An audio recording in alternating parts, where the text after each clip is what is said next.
Alhamdulillah.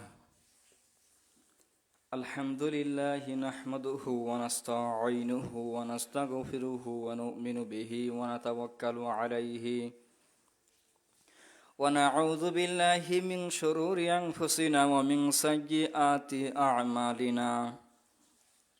May yahdihillahu fala mudilla lahu wa may yudlilhu fala hadiya lahu. ونشهد أن لا إله إلا الله وحده لا شريك له ونشهد أن سيدنا وحبيبنا ومولانا محمدا عبده ورسوله أرسله بالحق بشيرا ونذيرا وداعيا إلى الله بإذنه وسراجا منيرا فقد قال الله تعالى في كلامه المجيد وبرهانه التوحيد فأعوذ بالله من الشيطان الرجيم بسم الله الرحمن الرحيم فليعبدوا رب هذا البيت الذي أطعمهم من جوع وآمنهم من خوف وقال رسول الله صلى الله عليه وسلم عن أبي هريرة رضي الله عنه قال رسول الله صلى الله عليه وسلم مر بقوم بين أيديهم شأتن عليه مصلية فدعوا فأبى أن يأكل وقال خرج رسول الله صلى الله عليه وسلم من الدنيا ولم يتبع من الشعر والخبز وقال رسول الله صلى الله عليه وسلم يكره اثنانهما يا بني آدم الحمد لله সমস্ত প্রশংসা সমস্ত গুণগান আল্লাহ সুবহানাহু ওয়া তাআলার জন্যে, যে মহান প্রতিপালক, যে মহান আল্লাহ রব্বুল আলামিন ইজ্জত ওয়া জালাল আমাদেরকে পবিত্র জুমার দিনে পবিত্রতা অর্জন করে মসজিদে বসে মহানবী সাল্লাল্লাহু আলাইহি ওয়াসাল্লামের মুখনিস্থ বাণী আল হাদিস থেকে এবং মহাগ্রন্থ আল কোরআনুল কারীম থেকে কিছু কথা শোনা এবং বোঝার মতো সময় করে দিলেন। এই জন্য রব্বুল আলামিন ইজ্জত ওয়া জালালের দরবারে আমাদের অন্তরের স্থল থেকে শুকরিয়া আদায় করি, বলি আলহামদুলিল্লাহ। রাসূলুল্লাহ সাল্লাল্লাহু আলাইহি ওয়াসাল্লাম পৃথিবীতে যত জিনিস নিয়ে আসছিলেন, যত মুআজিজা নিয়ে আসছিলেন, তার মধ্যে শ্রেষ্ঠ মুআজিজা হচ্ছে মহাগ্রন্থ আল কোরআনুল কারীম। মহান আল্লাহ সুবহানাহু ওয়া তাআলা তার রসুলকে মহাগ্রন্থ আল কোরআনুল কারীম দিয়ে ধন্য করেছিলেন। আল্লাহ সুবহানাহু ওয়া তাআলা কোরআনের বাণী যখন রসুল সাল্লাল্লাহু আলাইহি ওয়াসাল্লামের কাছে পাঠাতেন, তখন আমাদের নবী সাল্লাল্লাহু আলাইহি ওয়াসাল্লাম অনেক কষ্ট বোধ করতেন। এভাবে আসছে রসুল সাল্লাল্লাহু আলাইহি ওয়াসাল্লাম শীতের মৌসুমে ঘেমে যেতেন। কোরআনের ভার অত্যন্ত প্রখর এবং প্রসার ছিল। আল্লাহ সুবহানাহু ওয়া তাআলা এই ভারকে বোঝানোর জন্য বলেছেন, লাউ আনজালনা হাযাল কুরআন আলা জাবালিন লারাআইতাহুম খাশিআন মুতাসাদ্দিআন। আমি পাহাড়কে বলেছিলাম,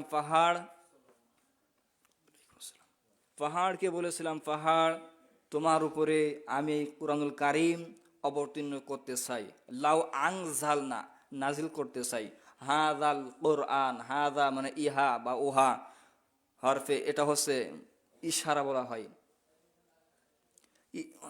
এটা ইশারা বলা হয়। আল্লাহ রাসূল সাল্লাল্লাহু আলাইহি ওয়াসাল্লামকে আল্লাহ জানিয়ে দিলেন, এই কোরআনকে আমি পাহাড়ের উপরে নাজিল করতে চেয়েছিলাম, কিন্তু পাহাড় বলেছিল খাশিআন মুতাসাদ্দিআন মিন খাশিয়াতিল্লাহ। মহান আল্লাহ সুবহানাহু ওয়া তাআলা, আপনি যদি এই কোরআন আমার উপর অবতীর্ণ করেন, তাহলে আমি এই কোরআনের ভারে আমি ধসে যাব এবং ধ্বংস হয়ে যাব, এ কথা পাহাড় বলেছিল।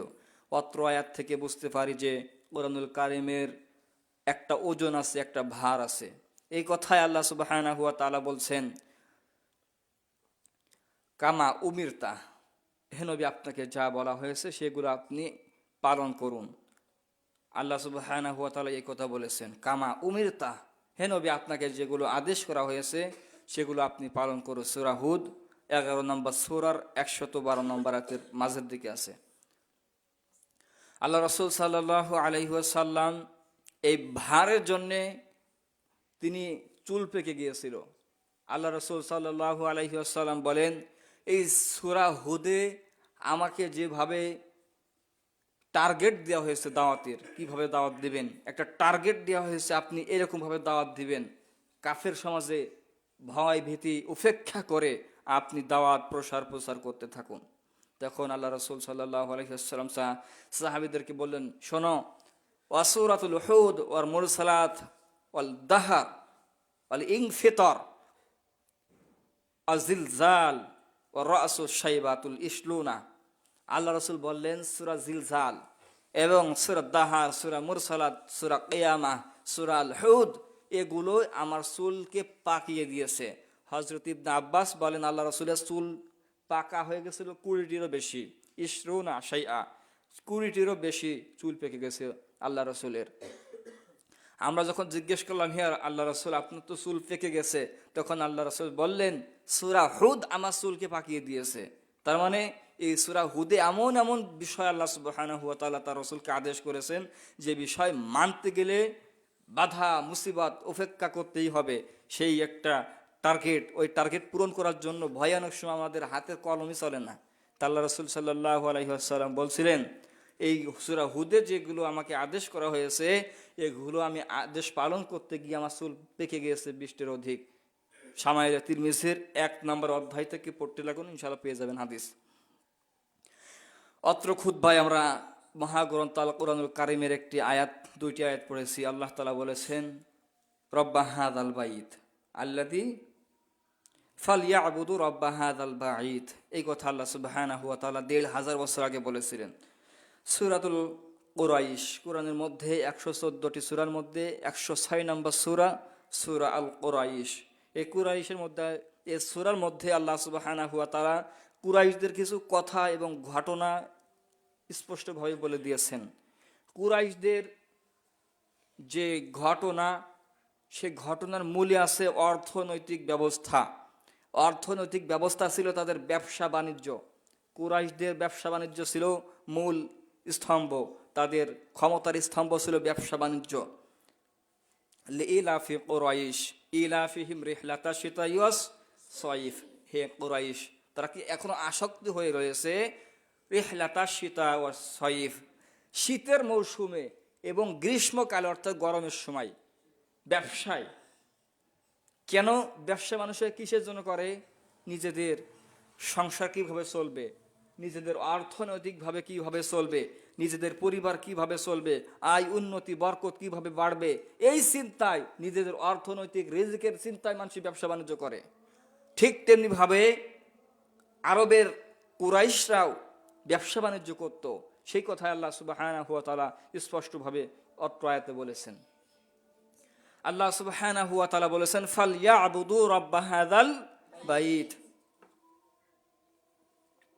আল্লাহ তাআলা বলেছেন, তোমরা ইবাদত করো ওই ঘরের মালিকের। ফালইয়াবুদু, তোমরা ওই ঘরের মালিকের ইবাদত করো, রব্বা হাযাল বাইত, যে ঘর আল্লাহ সুবহানাহু ওয়া তাআলার ঘর। ওই ঘরের নাম কি? কাবা। ওই কাবা ঘরের মালিকের ইবাদত করতে বলেছেন। তাহলে আল্লাহ সুবহানাহু ওয়া তাআলা রাসূলের কাছে যে বাণী নিয়ে আসছিল জিবরাইল, সে বাণী হচ্ছে আরবের মুশরিক এবং আরবের কুরাইশরা, তাদের ব্যবসা ছিল তাদের অর্থনৈতিকভাবে স্তম্ভের প্রধান উৎস এবং তাদের এটা 12 মাস কাল বহমান ছিল। যারা ইটের ভাটায় কাজ করে তারা তো 6 মাস অফ করে আবার 6 মাস চালু করে, কিন্তু আরবের যে নিয়ম নীতি ছিল তাদের এই কাজটা ছিল 12 মাস অব্যাহত। রিহলাতা শীতাই ওয়া সাইফ, শীতে এবং গরমের সময়। এর মধ্যে দিয়ে আল্লাহ তাআলা বলছেন, হে নবী তাদেরকে আপনি বলুন এই ঘটনা কবের ঘটনা, একটু স্পষ্ট হই। আল্লাহ রাসূলকে যখন মেরাজে নিলেন, মেরাজ থেকে গমন করে আল্লাহ রাসূল সাল্লাল্লাহু আলাইহি ওয়াসাল্লাম তাবলীগ করতে লাগলেন, প্রসার করতে লাগলেন। ইতিপূর্বে আমরা আগামী জুমায় শুনেছি আল্লাহ রাসূল সাল্লাল্লাহু আলাইহি ওয়াসাল্লাম মিরাজে গিয়েছিলেন, যে ঘটনাগুলো ঘটেছিল, যে আশ্চর্য জিনিস অলৌকিকতা আল্লাহ রাসূল দেখে আসছিল তাই বর্ণনা করছিল। কিন্তু অনেকে তা মেনে নিয়েছিল এবং আবার বেশি সংখ্যক মানুষ তা মানেনি। কলিলাম মিন ইবাদিয়াশ শাকুর, আল্লাহ তাআলা এই কথাটাকে সূরাতু আল সাবা, কোরআনের মধ্যে 114টি সূরার মধ্যে 34 নম্বর সূরা 13 নম্বর আয়াতের শেষের দিকে বলেছেন, কলিলাম মিন ইবাদিয়াশ শাকুর, হে নবী অধিক সংখ্যক মানুষকে আপনি কৃতকার্য পাবেন না, কম সংখ্যক মানুষকে আপনি কৃতকার্য পাবেন। অর্থাৎ তারা শুকরিয়া আদায় করতে জানবে, মেনে নিবে। তারা আল্লাহ রাসূলের এই কথাকে কম সংখ্যক মানুষ মেনেছিল। তাদের মধ্যে কিছু কুরাইশ ছিল যাদের ব্যবসায় এইরকম ছিল যে তারা ব্যবসা বাণিজ্য করত। তাদের কথাই অত্র আয়াতে আল্লাহ সুবহানাহু ওয়া তাআলা বলেছেন, ইনশাআল্লাহ পরবর্তীতে আমরা সবাই জানবো।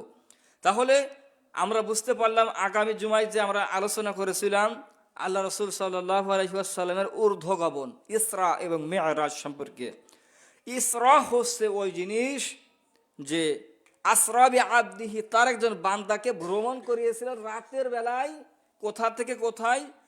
মক্কার মুকাররমা থেকে, অর্থাৎ মক্কার মুনাওয়ারা থেকে মসজিদুল আকসায় আল্লাহ সুবহানাহু ওয়া তাআলা ভ্রমণ করিয়েছিলেন। এইটাকে বলা হয় ইসরা। আর যখন লিনুরিয়াহু মিন আয়াতিনা, লিনুরিয়াহু মিন আয়াতিনা, যখন ঊর্ধ্বগমনে যাচ্ছিল আল্লাহ সুবহানাহু ওয়া তাআলা তার অনেক নিদর্শন দেখাচ্ছিলেন। আর এই নিদর্শনের মাঝখানে আল্লাহ সুবহানাহু ওয়া তাআলা যেগুলো দেখিয়েছেন হাদিসে আসছে, ওই সময়টুকে বলা হয় মিরাজ। কি বলা হয়? হ্যাঁ, মিরাজ বলা হয়। তাহলে আমরা ইসরা এবং মিরাজের মধ্যে পার্থক্য কতটুকু তা বুঝতে পারছি ইনশাআল্লাহ। মিরাজ হচ্ছে আল্লাহ সুবহানাহু ওয়া তাআলার সঙ্গে আল্লাহ রাসূল সাক্ষাৎকার করলেন, তিনার সঙ্গে মোলাকাত করলেন। অর্থাৎ আমাদের বেদাতীদের যে দেখা, যে চক্ষে দেখছিলেন ওই রকম দেখা না, তিনি যেভাবে আল্লাহ সুবহানাহু ওয়া তাআলা তাকে অনুধাবন করিয়েছিলেন সেভাবে তিনি অনুধাবন করছিলেন। এবং জান্নাত, জাহান্নাম, লাওহে মাহফুজ এবং বাইতুল মামুর সহ অনেক জায়গায় আল্লাহ তাআলা সুবহানাহু ওয়া তাআলা তাকে ঘুরিয়েছিলেন, দেখিয়েছিলেন ফেরেশতা জিবরাইলের মাধ্যমে। আল্লাহ সুবহানাহু ওয়া তাআলা রাসূল সাল্লাল্লাহু আলাইহি ওয়াসাল্লাম এই বাক্য ছিল আমাদের আগামী খুতবার, মানে এইগুলো দেখিয়েছিলেন আল্লাহ সুবহানাহু ওয়া তাআলা রাসূলকে। নবীজি এসে যখন তাবলীগ করতে লাগলেন, কিছু সংখ্যক মানুষ মানলো, আবার কিছু সংখ্যক মানুষ বিরোধিতা করলো। বিরোধিতা করতে গিয়ে এক পর্যায়ে তারা বলেছিল, এই মুহাম্মদ যে তুমি যে বলছো যে কালকে রাত্রে তুমি মক্কার মুকাররমা থেকে মক্কাল মুকাররমা থেকে সিরিয়ার মসজিদে আকসায় গিয়েছিলে, যেখানে 40 দিনের দূরত্ব, যদি দ্রুতগামী ঘোড়া ওই সময় যানবাহন ছিল, যদি যেতে হয় তাহলে এত দূরত্ব ছিল, তা এক রাতের মধ্যে কিভাবে তুমি গিলে, কিভাবে আসলে? আল্লাহ রাসূল সাল্লাল্লাহু আলাইহি ওয়াসাল্লামের কাছে এরকম নানা ধরনের প্রশ্ন করতে লাগলো। আল্লাহ রাসূল সাল্লাল্লাহু আলাইহি ওয়াসাল্লামের কাছে এক পর্যায়ে এইভাবে প্রশ্ন করলো যে, মুহাম্মদ তুমি যে মসজিদুল আকসা দেখে আসছো, বলো তার সিঁড়ি কয়টি? আল্লাহ রাসূল সাল্লাল্লাহু আলাইহি ওয়াসাল্লাম কি বললো তার দরজা কয়টি, তার জানালা কয়টি? আল্লাহ রাসূল কি ওইসব গুনছিলেন নাকি? না, আল্লাহ সুবহানাহু ওয়া তাআলা তাকে তার লাওহে মাহফুজে আরশে মহল্লায় নিয়ে যাবেন। সপ্তম আসমান পাড়ি দিয়ে, লাওহে মাহফুজ কে পাড়ি দিয়ে, চন্দ্র সূর্যকে পাড়ি দিয়ে, গ্রহ নক্ষত্র বিলাখল মিল্কওয়ে পাড়ি দিয়ে মহান আল্লাহ সুবহানাহু ওয়া তাআলার কাছে নিয়ে যাবেন, মহাশূন্যকে পাড়ি দিয়ে। ওই সময় কি আল্লাহ রাসূল কি গুনছিলেন রাতের বেলায় গিয়ে? গড়েননি। কাফেররা প্রশ্ন করতেছে, মুশরিকরা বলতেছে, মুহাম্মদ যদি তুমি সত্যি যেয়ে থাকো, আমাদের মধ্যে অনেকে আছে ব্যবসা বাণিজ্য করতে সিরিয়া যা আশা করে, তারা ওই ঘরটা দেখে আসছে। তাদের মধ্যে কেউ মুতিঈম ইবনে আদি এসে বলছে যে, মুহাম্মদ তুমি বলো তো ওই জালনা কতটি ছিল, দরজাটি কতটি ছিল? তখন আল্লাহ রাসূল সাল্লাল্লাহু আলাইহি ওয়াসাল্লামের কাছে ফেরেশতা জিবরাইল আসলেন, এসে আল্লাহ সুবহানাহু ওয়া তাআলার হুকুমে সামনে তুলে ধরলেন দৃশ্য। মানে অদৃশ্যভাবে কেউ দেখতেছে না, শুধু রাসূলুল্লাহ দেখতেছে যে বাইতুল মাকদিস আমার সামনে তুলে ধরা হয়েছে, নবীজি দেখে দেখে বলতেছে এই যে অমক পথে একটা দরজা, এই পাশে একটা দরজা, ওই পাশে একটা জানলা, এরকম কয়টা সিঁড়ি আছে সব আল্লাহ রাসূল স্পষ্টভাবে সব বলে দিচ্ছিলেন। এ দেখে কিছু সংখ্যক মানুষ ঈমান এনেছিল, আবার কিছু সংখ্যক মানুষ বলছিলেন হাদা সিহরুম মুবিন, এ তো নিশ্চয় একটা জাদুকার। তারা নিজেরাও জানতে, জাদু শিখি নিয়ে তো পড়ালেখায় জানে না, মুহাম্মদ পড়ালেখা জানে না, তারপরেও তাকে জাদুকার বলে অব্যাহতি দেওয়া হয়েছিল। আল্লাহ রাসূল সাল্লাল্লাহু আলাইহি ওয়াসাল্লাম তারপরেও ওই সময় দাওয়াতকে থামিয়ে রাখলেন না, মানুষকে আহ্বান করতে লাগলো। এক পর্যায়ে আল্লাহ রাসূল সাল্লাল্লাহু আলাইহি ওয়াসাল্লাম সাহাবীদের মাঝে আরো ভাবে কিভাবে দাওয়াতকে প্রসার করা যায় এই জন্য উদ্বিগ্ন হয়ে পড়লেন। সাহাবীরা দিন যায় এবং ইসলামের ছায়াতলে সুশীতল চলে আসে। অর্থনৈতিকটা খুব কমে গিয়েছিল মক্কার জীবনে আল্লাহ রাসূল সাল্লাল্লাহু আলাইহি ওয়াসাল্লামের। আল্লাহ রাসূল সাল্লাল্লাহু আলাইহি ওয়াসাল্লামের এক পর্যায়ে কাফের এবং মুশরিকেরা বাজারে যাওয়া নিষেধ করে দিয়েছিল। বাজারে কোনো দোকান থেকে কিনতে পারবে না কোনো জিনিস। যদি রাসূল সাল্লাল্লাহু আলাইহি ওয়াসাল্লামের সাহাবীরা কেনে তাদেরকেও নিষেধ করা হয়েছিল, এক ঘরে করে দিয়েছিল সাহাবীদেরকে। এরকম প্রথম যুগে আল্লাহ রাসূল সাল্লাল্লাহু আলাইহি ওয়াসাল্লাম যখন 10টা বছর মেহনত করলো, কিন্তু কেউ তার ডাকে তেমনিভাবে সাড়া দিল না।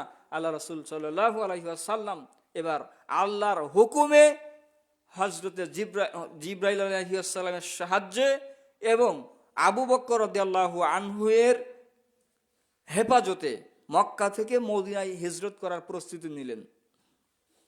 মহানবী সাল্লাল্লাহু আলাইহি ওয়াসাল্লাম মদিনার উদ্দেশ্যে রওনা হবেন এর 40 দিন আগে। কয়দিন আগে? সহিহ বুখারী 3925 নম্বর হাদিস। 40 দিন আগে 40 জনের একটা জামাত মদিনায় পাঠিয়ে দিলেন। মদিনার ইয়াসরিবে আল্লাহ রাসূল সাল্লাল্লাহু আলাইহি ওয়াসাল্লাম একটি জামাতকে পাঠিয়ে দিল। সে জামাতের মধ্যে যে নেতা ছিল সে ছিল ওমর রাদিয়াল্লাহু তাআলা আনহু। আল্লাহ রাসূল সাল্লাল্লাহু আলাইহি ওয়াসাল্লামের সাহাবীরা গিয়ে মদিনাবাসীদেরকে আহ্বান করতে লাগলেন। আব্দুর রহমান ইবনে আউফ, আনাস ইবনে মালিক, আব্দুর রহমান ইবনে আব্দুস শামস, এরকম অনেক মানুষ তার ডাকে সাড়া দিয়েছিল। অনেক মানুষ তাদের ডাকে সাড়া দিয়েছিল। তাদের মধ্যে ছিল একজন আনসারি, তার নাম হচ্ছে আইয়ুব আনসারি, আবু আইয়ুব আনসারি রাদিয়াল্লাহু তাআলা আনহু, তিনটাও ছিলেন। তাদের মধ্যে যখন সাহাবীদের আদর্শ প্রকাশিত হলো যে মক্কা থেকে এমন 40 জন একটা বাহিনী আসছে, তাদের কথা এত সুন্দর, তাদের কি যেন বলে এত সুন্দর লাগে শুনতে। আসলে তারা তো মক্কার ভাষা বলে, আরবিতে বলে কোরআনের ভাষায়, এগুলো প্রসার করে। তাদের ভাষা তাদের অনেক সুন্দর লাগলো, তাদের আদর্শ, তাদের কথাবার্তা, তাদের সত্যবাদিতা, তাদের বন্ধুত্ব এত সুন্দর, এইটা নিয়ে তারা গর্ব করতে লাগলো এবং দলে দলে তাদের কাছ থেকে ইসলাম গ্রহণ করতে লাগলো। যখন মদিনাবাসী এইভাবে উদ্বিগ্ন হয়ে গেছে, ইসলামের প্রতি একটা আগ্রহ ভালোবাসা চলে আসছে মদিনার মানুষের ইসলামের প্রতি। এখন মূল টার্গেট এই ধর্মের প্রধানকে, বর্তমান যে মদিনাতে যে দলটি আসছে এর মেনকে, তাকে দেখার তার উদ্বিগ্ন আরো বেড়ে গেছে সাহাবীদের। ওমর রাদিয়াল্লাহু আনহু ঘোষণা দিলেন, আল্লাহ রাসূল আমাদেরকে পাঠিয়েছে তোমাদের মধ্যে 40 দিন পর সে রাসূল আসবে। আল্লাহ রাসূল সাল্লাল্লাহু আলাইহি ওয়াসাল্লাম মক্কার যেদিন যাবে তার 8 দিন আগে মদিনাবাসী উত্তাল হয়ে গেছে, কবে সে মুহাম্মদ আসবে, কি একজন সম্ভ্রান্ত ঘরের লোক মুহাম্মদ আসবে। এক দেশ থেকে তাড়ানোর জন্য নবীকে ব্যস্ত হয়ে গেছে, আর এক দেশের লোকেরা আল্লাহ রাসূলকে গ্রহণ করার জন্য উত্তাল হয়ে গেছে, উতাল পাতালের মতো হয়ে গেছে। রাসূল সাল্লাল্লাহু আলাইহি ওয়াসাল্লাম যেদিন মক্কায় পৌঁছবে তার 2 দিন আগে সাহাবীরা রাস্তার মাঝে দেখাশোনা করে কখন যেন আসে। কেউ খেজুর গাছের আগার উপরে, কেউ আবু আইয়ুব আনসারী রাদিয়াল্লাহু আনহুর ঘরের ছাদের উপরে, কেউ আব্দুর রহমান ইবনে আউফের বারান্দার সিঁড়িতে। এরকম ভাবে তারা আসে যে কবে আসবে, দূর থেকে আগে কি দেখবো মুহাম্মদ সাল্লাল্লাহু আলাইহি ওয়াসাল্লামকে। আরো ইতিহাস মাঝখানে থেমে গেছে, সময়ের অভাবে বলছি না। তা আল্লাহ রাসূল সাল্লাল্লাহু আলাইহি ওয়াসাল্লাম মক্কায় যেদিন যাবেন, যেদিন পৌঁছবে, ওই দিন ছিল মদিনাবাসীর জন্য একটা আনন্দের মুহূর্ত। সহিহ বুখারী 3925 নম্বর হাদিস, যে ওই দিন এত আনন্দ ভোগ করেছিলেন। আনাস রাদিয়াল্লাহু আনহু বলেন, এত আনন্দ ভোগ করেছিলাম এবং এত আনন্দিত হয়েছিলাম আর কখনো এরকম আনন্দিত হইনি। কোন দিন? যেদিন আল্লাহ রাসূল মক্কার কষ্ট বেদনা নিয়ে মদিনায় আনন্দে চিত্তে ফিরে গিয়েছিলেন, সেই দিন কেউ তাকিয়াছে আজকে 40 দিন পূর্ণ হবে মুহাম্মদ সাল্লাল্লাহু আলাইহি ওয়াসাল্লাম আসার কথা মক্কা থেকে মদিনায়, আজকে 40 দিন পূর্ণ হয়ে যাবে। সকলে আসে নীরব নিস্তব্ধ, কেউ কথা বলে না যে কখন আসবে, পায়ের আওয়াজ শুনবে কি আগে, যে কে পায়ের আওয়াজ শুনতে পাবে। এক পর্যায়ে বেলাল রাদিয়াল্লাহু তাআলা আনহুকেও আগে পাঠিয়েছিল। বেলাল রাদিয়াল্লাহু তাআলা আনহু তিনি খেজুর গাছের আগার কাছে ছিলেন। তিনি দেখে বললেন, ভাই সকল, মুহাম্মদ সাল্লাল্লাহু আলাইহি ওয়াসাল্লামের উটের গলার ঝুনঝুনির আওয়াজ শোনা যায়, নিশ্চয় মুহাম্মদ রাসূলুল্লাহ আসছে। সেদিন একটা আনন্দের দামামা বাজছিল, তবলা বাজছিল, অর্থাৎ দব বাজাচ্ছিল বাচ্চারা এবং বলতেছিলেন, তলা আল বাদরু আলাইনা মিন সানিয়াতিল ওয়াদাই ওয়াজাবা শুকরু আলাইনা মাদা আলিল্লাহি দাই। অর্থ হচ্ছে তলা আল বাদরু আলাইনা, বাদরু মানে চাঁদ, একটা চাঁদের উপরে আরেকটা চাঁদ উঠেছে। তার মানে নতুন ঈদের চাঁদ উঠলে কিন্তু আমরা একজন পাল্লাদের দেখি যে একটা আগ্রহ ভরে দেখি না, ঈদের চাঁদ উঠছে কিনা। এমনি সময় কিন্তু আমরা এরকম ভাবে দেখি না। যখন ঈদের মৌসুমে, রমজান মাসের সিয়ামের সময় অথবা জিলহজ মাসের সময়, সিয়ামের শেষে অথবা প্রথমে আমরা চাঁদ দেখার জন্য আগ্রহ ভরে দেখি। কেন? ওই চাঁদ আমাদের কাছে একটু প্রিয় মনে হয়, বছরে একবারই ওঠে। তাই ঠিক তেমনি ভাবে সাহাবীরা ওইটা দেখার জন্য উদ্বিগ্ন হয়েছিল। যেই দেখতে পেল সাহাবীরা, এবার শুরু হয়ে গেছে তাদের আনন্দ উল্লাস। কি? তলা আল বাদরু আলাইনা মিন সানিয়াতিল ওয়াদাই। তার মানে একটা চাঁদের উপরে আরেকটা চাঁদ উঠেছে, যে দায়ী মানুষকে ডাকে সঠিক পথে। অজাবা শুকরু আলাইনা, আজ থেকে শুকরিয়া আদায় করা অজীব হয়ে গেল। মিন সানিয়াতিল ওয়াদাই, যে দায়ী হচ্ছে আমাদের চোখের মনি। এরকম ভাবে অনেকভাবে গান বানাতে রাখলো। মেশকাতুল মাসাবিতে মানে এই গানটা আসছে 5 নম্বর মানে 2 নম্বর খণ্ডের একদম শেষ মুকাদ্দমায় এই গানটা আসছে। এটা একটা গান, অথবা আরবিতে নাশিদ বলা হয়। এই কথাটা বলা হচ্ছে। তা ওই সময় আল্লাহ রাসূলকে যারা গ্রহণ করেছিল তাদের মধ্যে একজন ছিল কে? নাম তার আবু আয়ুব আনসারী রাদিয়াল্লাহু তাআলা আনহু। হ্যাঁ, আবু আইয়ুবের ঘরে আল্লাহ রাসূল সাল্লাল্লাহু আলাইহি ওয়াসাল্লাম 17 মাস ছিলেন। কত মাস? 17 মাস। এর পূর্বে মসজিদ ছিল না। আল্লাহ রাসূল সাল্লাল্লাহু আলাইহি ওয়াসাল্লাম গরুর খড়ে, ছাগলের খড়ে, এক কথায় গরুর ডাকে কোন জায়গায়? গোয়ালে। গোয়ালের মধ্যে 17 দিন সালাত আদায় করেছিলেন গোয়ালের ভিতরে। কতদিন? 17 দিন। সহিহ বুখারী হাদিস নম্বর 329 এবং মুসলিম হাদিস নম্বর 1060, 61, 62। অনেক হাদিস এভাবে আসছে।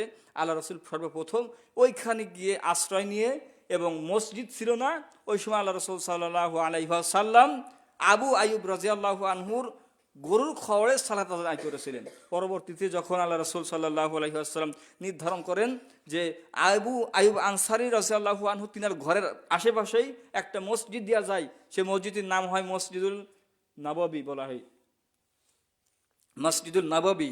ওই মসজিদ দেওয়ার সময় আল্লাহ রাসূল সাল্লাল্লাহু আলাইহি ওয়াসাল্লাম অনেক মেহনত করেছিলেন মসজিদের পিছনে। এখন মূল কথা আমার ওইখানে যে ব্যবসা বাণিজ্য, যে আল্লাহ রাসূল সাল্লাল্লাহু আলাইহি ওয়াসাল্লামের কাছে যেসব সাহাবীরা গিয়েছিল, একে তো তারা সর্বহারা, মক্কা থেকে নিপীড়িত, নির্যাতিত, কষ্ট মুসিবাত নিয়ে মদিনায় যাওয়া লোক। তাদের কাছে নেই অর্থ, তাদের কাছে নেই টাকা। তারা গিয়ে কি এমনি বসেছিল না, তারা একজন মানুষের ঠাঁই নিয়েছিল। কাদের? আনসারীদের। আনসারীরা ছিল সেই সময়ের জন্য মোটামুটি পর্যায়ে একটা ধনী ব্যক্তি।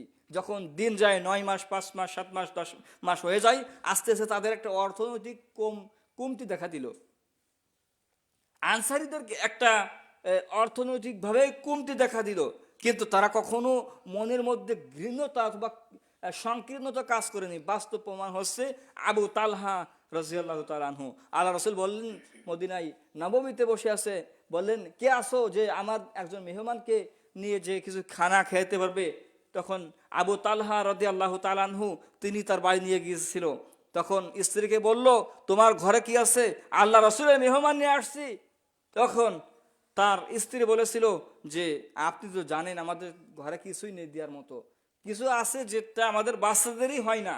তখন তিনি বলছিল, বাচ্চাদেরকে ঘুম পাড়ায় দাও এবং ওই আল্লাহ রসুলের মেহমানকে আগে খানা খেতে দাও। তাহলে এখান থেকে বোঝা যায় যে তাদের কিছু না থাকলেও তারা আল্লাহ রসুলের মেহমানদেরকে আপ্যায়ন করাতেন, তাদেরকে আপ্যায়ন করাতেন। ঠিক তেমনিভাবে প্রত্যেকটি সাহাবা যখন আনসারী রাদিয়াল্লাহু আনহুদের আন্ডার, অর্থাৎ তাদের অর্থনৈতিক বলের উপরে সাপোর্ট পাচ্ছিল, অটোমেটিক তাদের অর্থনৈতিকটা একটু কমতি ছিল। পরবর্তীতে আল্লাহ সুবহানাহু ওয়া তাআলা একটা বিজয়ের মাধ্যমে সেটা পূর্ণ করে দিয়েছিল, বদরের বিজয়। বদরের বিজয়ের পরে সকলে ধনী হয়ে গিয়েছিল। ওই সময় সকলে আল্লাহ রাসূল সাল্লাল্লাহু আলাইহি ওয়াসাল্লামের কাছ থেকে গনিমতের মাল ভাগ বন্টন করেছিল এবং পেয়েছিল। তাদের মধ্যে আনসারদের তো সবার শেষে পেয়েছিল। আল্লাহু আকবার। আরো আশ্চর্য হবেন যে এই অর্থনৈতিকভাবে আনসাররা কখনো চাইনি যে আমাদেরকে অর্থ দাও। কিরকম ভাবে? আল্লাহ রাসূল সাল্লাল্লাহু আলাইহি ওয়াসাল্লামের কাছে ওহী নাযিল হলো, সূরা হাশরের মধ্যে আসছে কথা যে যখন মক্কার মানুষের সঙ্গে আল্লাহ রাসূলের যুদ্ধ হয়েছিল না বদরের, ওখান থেকে যেগুলো মাল উপার্জন হয়েছিল গনিমতের মাল, আল্লাহ রাসূল সাল্লাল্লাহু আলাইহি ওয়াসাল্লামের কাছে ওহী হলো, হে নবী আপনার নিকটবর্তী লোকদেরকে দিন আগে, তারপর হচ্ছে ওই সব মুহাজিররা যারা দেশ পরিত্যাগ করেছে তাদেরকে দিন, তারপরে আপনার নিজের জন্য রাখুন, তারপর হচ্ছে কাদের জন্য? যারা আপনাদেরকে আশ্রয় দিয়েছিল তাদের জন্য। তাহলে সবচেয়ে শেষে তাদের কথা আসছে। তারা কিন্তু কোনো কিছু মনে করে নেই যে আল্লাহ আমার কথা কেন আগে বললো না, অথবা এই মাল তো আমার পাওয়ার আগে হক ছিল, কেননা আমরা কত টাকা তাদের পিছনে নষ্ট করেছি। আরো জানলে আশ্চর্য হবে, আনসারী রাদিয়াল্লাহু আনহুদের জীবনের ক্ষতি হয়েছিল বেশি। উহুদের যুদ্ধে মারা গিয়েছিল যেসব সাহাবী, তাদের অধিকাংশ ছিল মদিনার অধিবাসী। বদরের যুদ্ধে যে কয়জন সাহাবী মরছিল তার অধিকাংশ সাহাবী ছিল মদিনার আনসাররা। তাহলে তাদের অর্থনৈতিকভাবে তারা সাপোর্ট দিলেন মুসলিমদেরকে, তাদের বাড়িতে থাকতে দিলেন। এমনকি বর্ণনায় পাওয়া যায় নিজেদের ঘরকে নিজেরা না শুয়ে মক্কার লোকদেরকে শুতে দিয়েছিল। এত দিক থেকে তারা হারা হয়ে আবার নিজেদের ভাইকে হারিয়েছে, কারো বাপকে হারিয়েছে, কারো বোনকে অথবা ভাটিকে হারিয়েছে যুদ্ধের ময়দানে। তারপরেও তাদের মধ্যে একটু আফসোস নেই যে অর্থনৈতিকভাবে আমাদের কথা আল্লাহ বলুক।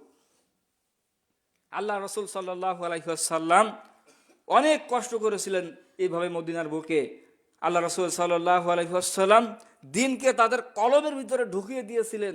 এই জন্যই তো একজন সাহাবা দিনের জন্য প্রস্তুত হয়ে যেত, অস্ত্রধ্বস্ত ধরো, কোনো সমস্যা নেই, কোনো ভয় নেই, কোনো মুসিবত আসলেও তারা এই সঠিক পথ থেকে ফিরত না। এই জন্যই তো আল্লাহ রাসূল সাল্লাল্লাহু আলাইহি ওয়াসাল্লাম তাদেরকে বলেছেন আনসার, এবং আল্লাহ তাআলা সুবহানাহু ওয়া তাআলা কোরআনের মধ্যে এই নামে সম্বোধন করেছে আনসার বলে। যারা আল্লাহ এবং তার রাসূলকে সাহাবীদেরকে সাহায্য করেছিল তাদেরকে আনসার বলা হয়। এখন আসি মূল কথায়। আল্লাহ রাসূল সাল্লাল্লাহু আলাইহি ওয়াসাল্লাম বলেন ফালইয়াবুদু, মানে আল্লাহ বলছে কথা, কিন্তু নবীজি বলতেছেন ফালইয়াবুদু রাব্বা হাযাল বাইত, তোমরা ইবাদত করো ওই ঘরের মালিকের। তারপর আল্লাযী আতআমাহুম মিন জু', যিনি তোমাদেরকে ক্ষুধার্ত থাকা অবস্থায় খাদ্য দেবেন। মিন জু'ইউ, এবং তোমাদেরকে বাঁচিয়ে দিবেন বিভিন্ন ভয় থেকে। খৌফ মানে ভয় থেকে, যদি ভয় আসতে পারে। এখন দেখুন ক্ষুধার্ত কাকে বলে। আল্লাহ রাসূল সাল্লাল্লাহু আলাইহি ওয়াসাল্লাম অনেক সময় ক্ষুধার্ত থাকতেন। এই জন্য অত্র আয়াতের মধ্যে বলা হচ্ছে তিনি বাঁচাবেন তোমাদের ক্ষুধার্ত থেকে। আল্লাযী আতআমাহুম মিন জু', সেই ঘরের রবের ইবাদত করো যেই মালিক, যেই প্রতিপালক তোমাদেরকে বাঁচিয়ে দেবেন ক্ষুধার থেকে। এবং বাঁচিয়ে দেবেন তোমাদেরকে ভয় ভীতির সংকীর্ণতা থেকে। আল্লাহ সুবহানাহু ওয়া তাআলা এই কথা বলছেন তার রাসূলকে। আল্লাহ নবী সাল্লাল্লাহু আলাইহি ওয়াসাল্লাম যখন দিকে দিকে দাওয়াতকে প্রসার করতে লাগলো মদিনার বুকে, আল্লাহ রাসূল সাল্লাল্লাহু আলাইহি ওয়াসাল্লাম কিন্তু ইনকাম করতো না।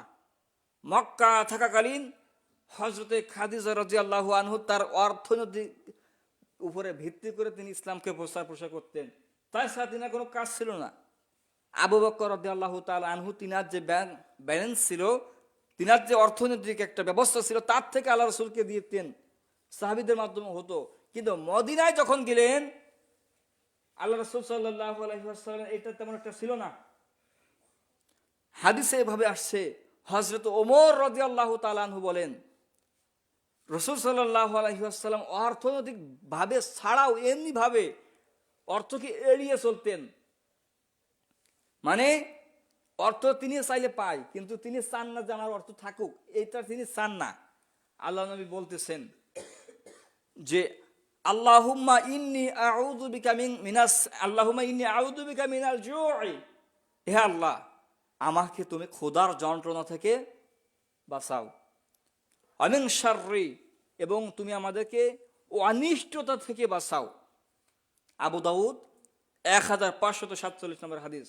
আল্লাহ রাসূল বলতেছেন আল্লাহুম্মা ইন্নী আউযু বিকা মিন শাররি সামি', আল্লাহুম্মা ইন্নী আউযু বিকা মিন শাররি জুই, আল্লাহ তুমি আমাদেরকে ক্ষুধার যন্ত্রণা থেকে বাঁচাও, অমিন শাররি বিতানাতিহি অমিন খিয়ানাতিহি, এবং বললেন হে আল্লাহ তুমি আমাদেরকে খিয়ানতকারী থেকে বাঁচাও এবং নিজের উপরে প্রবলবনকারী থেকে বাঁচাও। আল্লাহ নবী এগুলো বলতেন ক্ষুধার্ত থেকে এবং অর্থনৈতিক যাতে বেশি হয়ে না যায় সেই থেকে আল্লাহ রাসূল বাঁচতে চাইতেন আল্লাহর কাছে।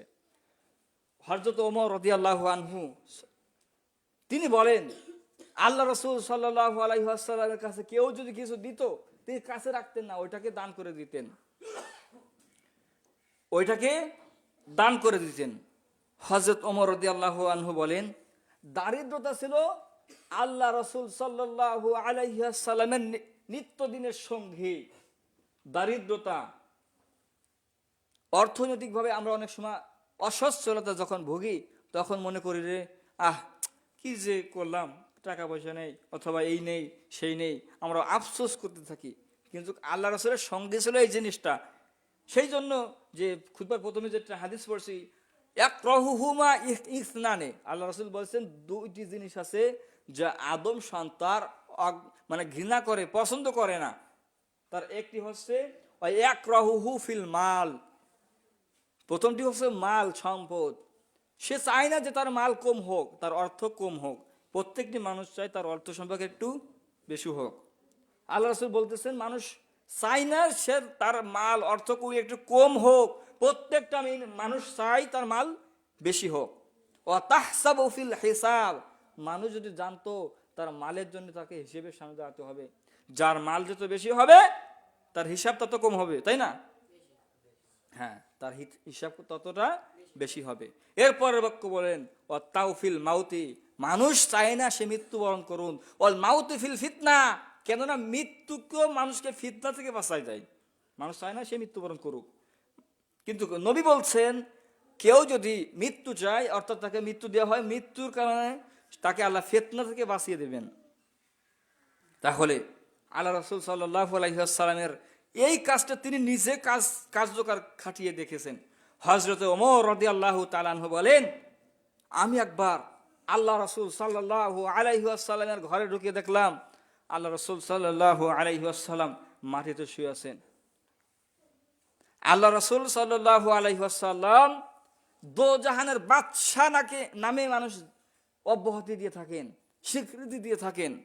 আখির পয়গম্বর, সাইয়্যিদুল আম্বিয়া, সাইয়্যিদুল মুরসালিন, সাইয়্যিদুল কাউনাইন, খাতামান নবিয়্যিন মুহাম্মদ মুস্তাফা, আহমদ মুস্তাফা, এই বড় নামের এবং সম্মানের অধিকারী হওয়া সত্ত্বেও সে লোক মাটিতে শুয়ে আছে। ওমর রাদিয়াল্লাহু আনহু বললেন আমি দেখলাম তার পিঠের তলে একটি খেজুরের চাটই দিয়ে বিছানো আছে, খেজুরের চাটই। ওমর রাদিয়াল্লাহু আনহু প্রত্যক্ষ করলো যে ওমর রাদিয়াল্লাহু আনহু প্রত্যক্ষ করলো, দেখলো যে ওই চাটাইয়ের মধ্যে আর রাসূল সাল্লাল্লাহু আলাইহি ওয়াসাল্লামের শরীরের মধ্যে মাঝখানে কোনো চাদর ছিল না। কি ছিল না? তাহলে আল্লাহ রাসূল সাল্লাল্লাহু আলাইহি ওয়াসাল্লাম কিরকম সময়কে এবং তিনি এই অর্থনৈতিক থেকে কিভাবে বেঁচে থাকতেন। আল্লাহু আকবার। যে মুহাম্মদ রাসূলুল্লাহ সাল্লাল্লাহু আলাইহি ওয়াসাল্লাম শুয়ে আছে একটা খেজুরের চাটাইয়ের উপরে, যার মাঝখানে কোনো চাদর নেই। আল্লাহ রাসূল সাল্লাল্লাহু আলাইহি ওয়াসাল্লাম শুয়ে আছেন। ওমর রাদিয়াল্লাহু আনহু বলেন, আমি দেখি আল্লাহ রাসূল সাল্লাল্লাহু আলাইহি ওয়াসাল্লামের পিঠে চাটাইয়ের দাগ লেগে গেছে। আল্লাহু আকবার। আল্লাহ রাসূল সাল্লাল্লাহু আলাইহি ওয়াসাল্লাম এরকম সময় কাটাতেন। হযরত ওমর রাদিয়াল্লাহু আনহু বলেন, আমি দেখলাম যে আল্লাহ রাসূল সাল্লাল্লাহু আলাইহি ওয়াসাল্লামের পিঠে দাগ হয়ে গেছে, চাটাইয়ের দাগ হয়ে গেছে। ওই সময় যদি আল্লাহর নবী চাইতেন আমি একটু সচ্ছলতায় দান জীবনযাপন করি, তখন আল্লাহ রাসূল পারতেন। পরের বাক্যে ওমর রাদিয়াল্লাহু আনহু বলেন, ইয়া রাসূলুল্লাহ, আপনি দেখেন পারস্যের রোম সম্রাট এবং তার যেসব অধিপতিরা আছে তারা সব সময় সাজসজ্জার উপরে থাকে, তারা সব সময় নরম গদির উপরে থাকে। আপনি আল্লাহর কাছে বলুন যেন আল্লাহ আপনার উম্মতকে সচ্ছলতা দান করেন। আল্লাহ রাসূল সাল্লাল্লাহু আলাইহি ওয়াসাল্লাম বলেন, ওমর তুমি শোনো, তুমি কি চাও না যে আল্লাহ সুবহানাহু ওয়া তাআলা আমাদেরকে দুনিয়াতে এইভাবে কষ্ট করি, আখিরাতে উচ্চ মাকামের দিক, আর পারস্যরা তারা দুনিয়াতে আল্লাহর কাছ থেকে পেয়ে গিয়েছে, তারা পরকালে পাবে না। আল্লাহ রাসূল সাল্লাল্লাহু আলাইহি ওয়াসাল্লাম এই কথা বলে হযরত ওমরকে সান্ত্বনা দেন। ওমর রাদিয়াল্লাহু আনহু বলেন, ইয়া রাসূলুল্লাহ, যদি এটাই সত্য হয়ে থাকে তাহলে আজকে থেকে আমিও এটার উপর আমল করব। আল্লাহ রাসূলের ক্ষুধার্ততা সম্পর্কে আবু হুরায়রা রাদিয়াল্লাহু আনহু বলতেছেন, হযরত আবু হুরায়রা রাদিয়াল্লাহু আনহু বলেন, মাররা বিকওমিন বাইনা ইয়াদাইহি বিতাশাব্বাহা, আমি একটা কওমের কয়েকজন লোকের পাশ দিয়ে বাইনা আইদিহিম পথ অতিক্রম করেছিলাম, তাশাব্বাহা বিমাসলাতি কদায়া ইয়াদউ, তখন ওই লোকেরা দেখি যে বকরি ভুনা করে সেইগুলো খাচ্ছিল এবং আমাকে বলল তুমিও একটু শরীক হও।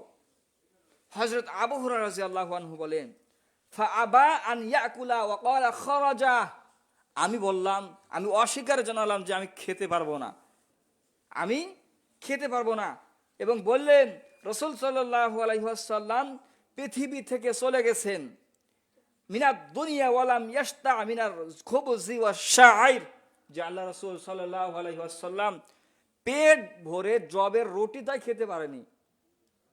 তিনি বলতেছে, আমি দেখেছি আল্লাহ রাসূল ক্ষুধার যন্ত্রণায় কাতর হয়ে গেছে, কিন্তু পেট ভরে কিসের রুটি? জবের রুটি খেতে পারেনি। সহিহ বুখারী 5414 নম্বর হাদিস।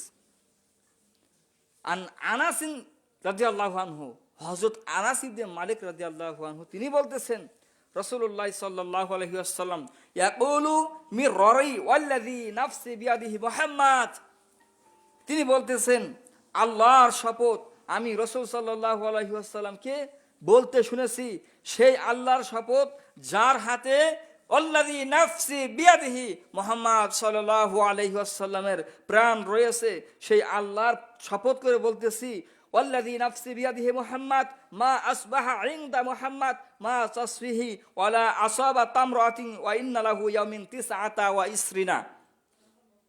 তিনি বলতেছে আল্লাহ রাসূল সাল্লাল্লাহু আলাইহি ওয়াসাল্লামের কাছে আমি থেকেছি, তার পরিবার এবং পরিজনকে কখনো দেখিনি যে এক সা পরিমাণ খাদ্য তাদের অবশিষ্ট থাকতো।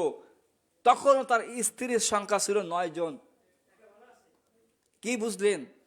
ভালো করে বুঝুন। আল্লাহ রাসূল সাল্লাল্লাহু আলাইহি ওয়াসাল্লামের সম্পর্কে, তার দারিদ্রতা সম্পর্কে আনাস রাদিয়াল্লাহু আনহু বলেন, আল্লাহ রাসূল সাল্লাল্লাহু আলাইহি ওয়াসাল্লামের স্ত্রী সংখ্যা ছিল 9 জন। রাত্রে কি খেয়েছে, সকালে কি খাবে, এই একসা পরিমাণ খাদ্য তার ঘরে থাকতো না। আনাস ইবনে মালিক রাদিয়াল্লাহু আনহু এই কথা বলতেছেন, সহিহ বুখারী 2069 নম্বর হাদিস। আল্লাহ রাসূল সাল্লাল্লাহু আলাইহি ওয়াসাল্লামের সম্পর্কে আয়েশা রাদিয়াল্লাহু তাআলা আনহু এভাবে বলেন, আকালামিন মুহাম্মদ সাল্লাল্লাহু আলাইহি ওয়াসাল্লাম আকলা তাইনি ফি ইয়াউমিল ইহদা ইল্লা তামরাআতিন। আল্লাহ রাসূল সাল্লাল্লাহু আলাইহি ওয়াসাল্লামের ক্ষুধার্ততা সম্পর্কে এভাবে বলেন, পরিবার বর্গের দুবেলা খানা খেয়ে এক বেলা খানার পেত না, খুরমা খেয়ে থাকতো। অত আল্লাহর নবীর পরিবার পরিজনের দারিদ্রতা এমন ছিল যে দুই বেলা খেতে পারত আর এক বেলা খুরমা খেয়ে কাটিয়ে দিতেন। আল্লাহু আকবার। সহিহুল বুখারী ৬৪৪৮ নম্বর হাদিস। আল্লাহ রাসূল সাল্লাল্লাহু আলাইহি ওয়াসাল্লামের এই সম্পর্কে পরিবার পরিগণ এবং এইভাবে বলতে গিয়ে আল্লাহ রাসূল সাল্লাল্লাহু আলাইহি ওয়াসাল্লামের স্ত্রী আয়েশা বলতেছে, ওয়া শাহরাতানা ফিল উদুরি ফিল আন্নার, আমাদের ঘরের উপর দিয়ে মাসকে মাস চলে যেত, আমরা দেখতাম না যে আমাদের কারো ঘরের মধ্যে আগুন জ্বলছে।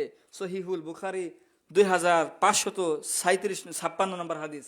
আল্লাহ রাসূল সাল্লাল্লাহু আলাইহি ওয়াসাল্লামের দরিদ্রতা এরকম ছিল, আর আমাদের কিছু হলেই মনে করি যে না, হায় আফসোস, আমাদের কেন এত পেয়ে বসলো।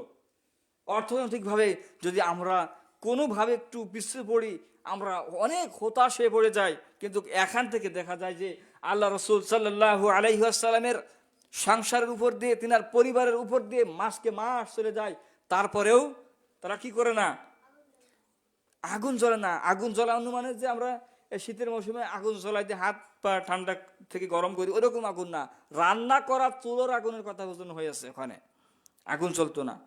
আল্লাহ রাসূল সাল্লাল্লাহু আলাইহি ওয়াসাল্লাম আরো বলেন, ওয়া বাইতি ফিল লাইলি তুসাম্মাতা তাআ ওয়া আহলুহু লা ইয়াজিদু আশা ওয়া কানা আকসারা খুবুসা।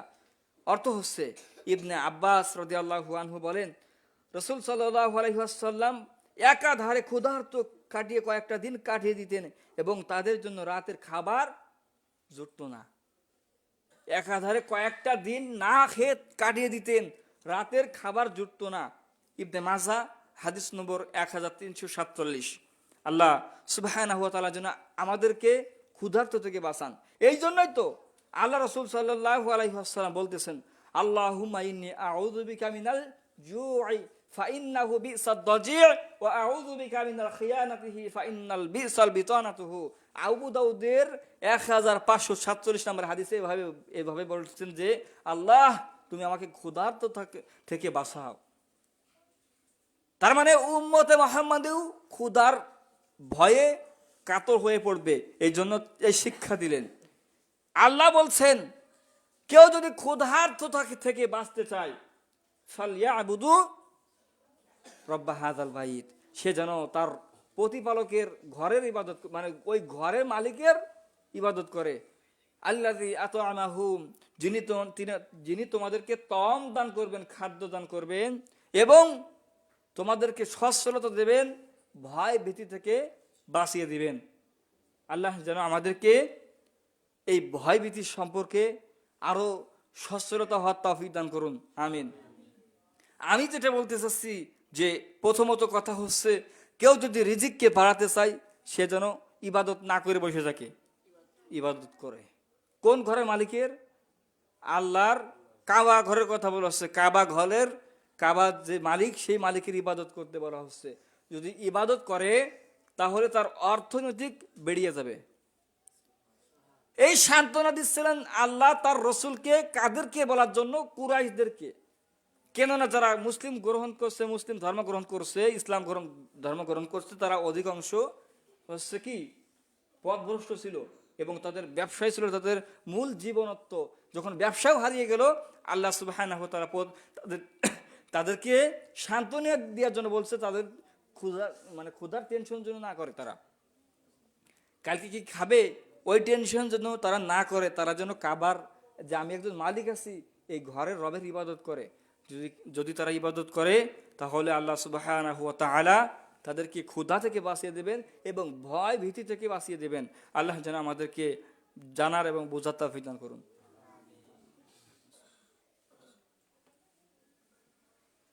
ইন্নাল হামদুলিল্লাহি নাহমাদুহু ওয়া নাস্তাঈনুহু ওয়া নাস্তাগফিরুহু ওয়া নু'মিনু বিহি ওয়া নাতাওয়াক্কালু আলাইহি ওয়া নাউযু বিল্লাহি মিন শুরুরি আনফুসিনা ওয়া মিন সাইয়্যিআতি আ'মালিনা। من يهده الله فلا مضل له ومن يضلله فلا هادي له ونشهد أن لا إله إلا الله وحده لا شريك له ونشهد أن سيدنا ومولانا محمدا عبده ورسوله أرسله بالحق بشيرا ونذيرا بين يدي الساعة من يطع الله رسوله فقد رشد أما بعد الحمد لله তাহলে আমরা যেটা বলছিলাম যে খাবারের টেনশন, খাবারের ভয় এবং এর থেকে বাঁচার একটা উপায় যে আমাদেরকে ইবাদত বাড়িয়ে দিতে হবে। আল্লাহ সুবহানাহু ওয়া তাআলা বলেছেন ওয়া মিন দাব্বাতিন ইল্লা ফি রিজকিহা, যে পৃথিবীতে এমন কোনো বস্তু নেই যে আমি সৃষ্টি করেছি যার রিজিকের ব্যবস্থা আমি করিনি।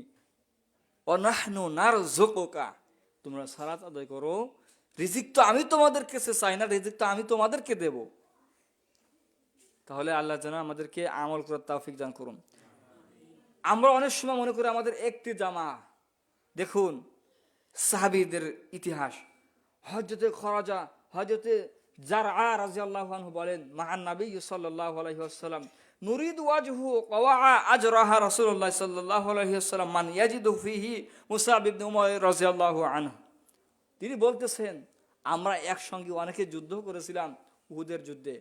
সে যুদ্ধে মুসাব ইবনে উমাইর তিনি শহীদ হয়ে গিয়েছিল। রিজলাইহি ইদা গত্তাসা ইদা রিজলাইহি, আল্লাহ রাসূল বলল তাকে কাপড় দিয়ে দাফন করো। তারা কাপড় খুঁজতে বের হলো, দেখলো যে হযরতে মুসাব ইবনে উমাইর রাদিয়াল্লাহু আনহুর একটি কাপড় আছে। তখন আনা হলো, এনে বলা হলো ইয়া রাসূলুল্লাহ একটি কাপড় পেয়েছি। আল্লাহ রাসূল বললেন ওই একটি কাপড়কে তাকে পেঁচিয়ে দাও। হযরতে জামাআ তিনি বলতেছেন যে আমরা যখন মুসাব ইবনে উমাইর গায়ে মানে কাপড়টা দিয়ে দাফন করতে যাচ্ছিলাম, ফির রাসিহি, যখন মাথা ঢাকি, আর রিজলাইহি পা বের হয়ে যায়, আবার যখন পা ঢাকি মাথা বের হয়ে যায়। তাহলে দেখুন কাপড়ের সংকীর্ণতা তাদের কিরকম ছিল। একটা দাফনের কাপড়টা তাদের বরাতে ওইরকম জুটেনি, তাদের ভাগ্য এরকম পায়নি, তারা পায়নি। তখন আল্লাহ রাসূল বলল তাদের পায়ের উপরে ঘাস দিয়ে দিতে এবং মাথার উপরে কাপড় দিয়ে দাফন করে দিতে। আল্লাহু আকবার। তাদের সময়টা কিরকম ছিল। সহিহুল বুখারী 6448 নম্বর হাদিস। কায়েস রাদিয়াল্লাহু আনহু বলেন রাসূলুল্লাহ সাল্লাল্লাহু আলাইহি ওয়াসাল্লাম থেকে তিনি শুনেছেন সামিআ ইয়াসদা ইয়াকুলু ইন্নী আউয়ালু আরব তামরাতি ফিহি, তিনি বলেন আমি রাসূল সাল্লাল্লাহু আলাইহি ওয়াসাল্লামের আরবের প্রধান সেই ব্যক্তি যে কাফেরদের বিরুদ্ধে আগে তীর ছুঁড়েছিলাম, কাফেরদের বিরুদ্ধে আগে তীর ছুঁড়েছিলাম। তিনি বললেন যে আমরা যুদ্ধের সময় ক্ষুধার যন্ত্রণা মিনাল ওয়াজহুহু ফিহি ওয়া হাত্তা তাসারতা ইযা আখাযা কামা ইয়াসুহু বিশাজারা, তিনি বলতেছেন আমরা ক্ষুধার যন্ত্রণায় ঘাসের রস চিবিয়ে খেতাম এবং দুবলা মানে এইভাবে ছিঁড়ে আমরা খেতাম। যখন আমাদের মল অর্থাৎ পায়খানা হতো ছাগলের মলের মতো। বলতে যাচ্ছেন যে ক্ষুধার তো যন্ত্রণা কিরকম ছিল, তাদের অর্থনৈতিকভাবে কিরকম ছিল। আল্লাহ যেন এসব ক্ষুধা থেকে আমাদেরকে বাঁচান। সহিহ বুখারী 6453 নম্বর হাদিস। হযরত মুহাম্মদ ইবনে সিরিন রাদিয়াল্লাহু আনহু বলেন ওয়ালা কুননা ইনদা আবি হুরায়রা রাদিয়াল্লাহু আনহু সাওবা মুতাশাবিহা। হযরত মুহাম্মদ ইবনে সিরিন রাদিয়াল্লাহু আনহু বলেন কোন একদিন আমরা রাসূল সাল্লাল্লাহু আলাইহি ওয়াসাল্লামের নিকট উপস্থিত ছিলাম। তিনি গোলাপি রঙের দুইটি কাতান কাপড় পরে ছিলেন। তিনি একটি কাপড় দিয়ে নাক পরিষ্কার করলেন এবং বললেন বেশ বেশ আবু হুরায়রা, আজ কাতান কাপড় দিয়ে নাক পরিষ্কার করছো, অথচ আমরা রাসূল সাল্লাল্লাহু আলাইহি ওয়াসাল্লামের মিম্বার ও আয়েশা রাদিয়াল্লাহু আনহার ঘরের মাঝখানে ক্ষুধার তাড়নায় কাতর হয়ে শুয়ে থাকতাম। মানুষ আমাকে আমার গায়ের উপর দিয়ে পাড়া মেরে চলে যেত, মনে করতে পাগল। কিন্তু আমি জানতাম আমি পাগল না, আমি হচ্ছে ক্ষুধার যন্ত্রণায় কাতর হয়ে গেছি। এরকম একটা সময় তাদের মধ্যে আসছিল। এই জন্য আবু হুরায়রা রাদিয়াল্লাহু আনহু তিনি মুহাম্মদ ইবনে সিরিনকে বলতেছে যে সিরিন শোনো, এরকম একটা সময় ছিল যে আমাদের ক্ষুধার যন্ত্রণায় রাসূল সাল্লাল্লাহু আলাইহি ওয়াসাল্লামের ঘর এবং মসজিদে নববীর পাশে অর্থাৎ মিম্বারের পাশে কাতর হয়ে শুয়ে থাকতাম। মানুষ গায়ের উপর দিয়ে পাড়া দিয়ে চলে যেত, মানুষ মনে করতো পাগল, কিন্তু আমি ক্ষুধার যন্ত্রণায় পাগল ছিলাম। আর আজকে তুমি নতুন মখমলে কাপড় দিয়ে নাক পরিষ্কার করছো, মানে তিনি বুঝাতে যাচ্ছে এমন একটা অভাব ছিল তাদের সময়। রাসূলুল্লাহ সাল্লাল্লাহু আলাইহি ওয়াসাল্লামের সম্পর্কে নুমান ইবনে বাশির রাদিয়াল্লাহু আনহু তিনি বলতেছেন, তিনি বললেন, এখন তোমরা কি নিজেদের মধ্যে খুশি পানাহা করছো না, অথচ তোমাদের নবী সাল্লাল্লাহু আলাইহি ওয়াসাল্লামকে দেখেছি ও তাম্র আতিহি, একটু খেজুর পেতো না ক্ষুধার তাড়নায় ক্ষুধা মিটাবে। তার মানে তোমরা এখন যা পেয়েছো এ থেকে খুশি নাও, তোমরা এখন যা কিছু পেয়েছো এতে কি তোমরা খুশি নাও? সেদিনকে মানে নুমান ইবনে বাশির রাদিয়াল্লাহু আনহু লোকদেরকে বলতেছে যে তোমরা কি এখন যে আল্লাহর প্রদত্ত নিয়ামত পেয়েছো, ক্ষুধার্ত থেকে হেফাজত পেয়েছো, অর্থাৎ ক্ষুধার তাড়না এখন আর মানে সেরকম একটা বেশি নেই, এখন তোমরা সচ্ছলতা পেয়েছো। কিন্তু আমি দেখেছি আল্লাহ রাসূল সাল্লাল্লাহু আলাইহি ওয়াসাল্লাম ক্ষুধার তাড়না একটা খেজুর খাবে, সেই খেজুরও তার কাছে ছিল না। তিরমিজি হাদিস নম্বর 2327। তাহলে দেখা যায় যে আল্লাহ রাসূল সাল্লাল্লাহু আলাইহি ওয়াসাল্লামের সময় অর্থনৈতিকভাবে সচ্ছলতা কম ছিল। এই জন্য যদি আমরা অর্থনৈতিকভাবে কিছু বাড়াতে চাই তাহলে ইবাদত করতে হবে আল্লাহ সুবহানাহু ওয়া তাআলার, তাছাড়া আমাদের কোনো গতি নেই। আল্লাহ যেন আমাদেরকে তার রাসূল সাল্লাল্লাহু আলাইহি ওয়াসাল্লামের দেখানো পথ এবং পন্থা অনুযায়ী আমল করে দুনিয়া এবং আখিরাতের মাকাম দান করুন। যদিও শরীরের মধ্যে আমার একটু ভালো লাগতেছে না, আমি কথার মানে যেভাবে কথা সাজিয়ে আনছি আমি বলতে পারতেছি না, মাথা একটু ব্যথা করতেছে। আল্লাহ যেন আমাদেরকে সংক্ষিপ্ত কথার যদি ভুলভ্রান্ত হয়ে থাকে আল্লাহ মাফ করে দিন। আল্লাহ দূর দূরান্ত থেকে যারা খুতবার শ্রবণের জন্য আসছে তোমার দিনের ভালোবাসায়, আল্লাহ প্রত্যেকের অন্তরকে আপনি দিনের জন্য কবুল করে নিন। বারাকাল্লাহু লানা ওয়া লাকুম ফিল কুরআনিল আযীম। সুবহানাল্লাহি ওয়া বিহামদিহি, সুবহানাকাল্লাহুম্মা ওয়া বিহামদিকা, আশহাদু আল্লা ইলাহা